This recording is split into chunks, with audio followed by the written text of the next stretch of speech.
সরকারের যেই প্রতিষ্ঠানগুলো আছে এই সরকারের প্রতিষ্ঠানগুলো কর্মসংস্থানের ব্যবস্থা করতে পারবে না।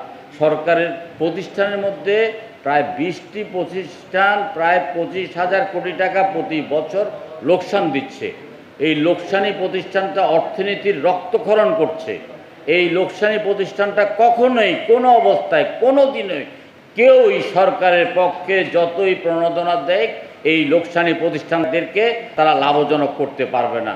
লোকসানি প্রতিষ্ঠান চালিয়ে আমাদের কষ্টের এই ট্যাক্সের টাকাটা অপচয় না করে প্রয়োজনে আমি বলছি লোকসানি প্রতিষ্ঠান ফ্রি অফ কস্টে দিয়ে দেন, আল্লাহর হস্তে দিয়ে দেন। কেউ যদি নেয় লোকসানি প্রতিষ্ঠান নিয়ে পরিচালনা করুক, একটা নীতিমালা করুক, পিপিপির ভিত্তিতে অথবা আপনার জয়েন্ট ভেঞ্চারের ভিত্তিতে লোকসানি প্রতিষ্ঠানগুলো পরিচালনা করুক। কিন্তু লোকসানি প্রতিষ্ঠানগুলো যে বিটিএমসি, আপনার বিআরটিসি, তারপরে আপনার steel and engineering corporation, food and sugar milk corporation, তারপরে বাংলাদেশ কেমিক্যাল ইন্ডাস্ট্রিজ কর্পোরেশন, প্রত্যেকটা বছরের পর শুধুমাত্র লোকসান দিয়ে দিয়ে দেশের অর্থনীতিকে ধ্বংস করছে।